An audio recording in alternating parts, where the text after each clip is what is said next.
የነ ዶክተር አብይ መንግስት በዚህ ስራ ላይ ትልቅ ስራ ሰርቷል የሚል እምነት አለኝ። ያኔ ይሄ አጀንዳ ታቡ ነው የነበረው። ስታነሳው አድሃሪ፣ ጸረ ህዝብ፣ ጸረ ዲሞክራሲ፣ ጸረ ምናምን የማይለጠፍ ስም የለም ለሁላችንም።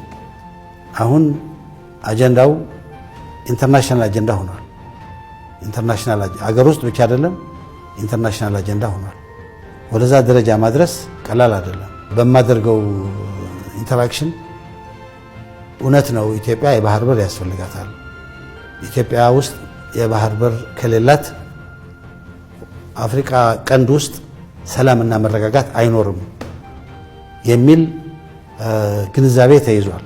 ኢትዮጵያ አሁን ባለው የጂኦግራፊክ ሁኔታ ከተቀመጠች አፍሪካ ቀንድ ውስጥ ሰላም አይኖርም፣ ኢኮኖሚክ እድገት አይኖርም። ስለዚህ ጉዳይ መፈታት አለበት። ግን ሁሉም ሰው የሚቀበለው ሀሳብ የሚሆንበት ደረጃ ላይ ደርሷል።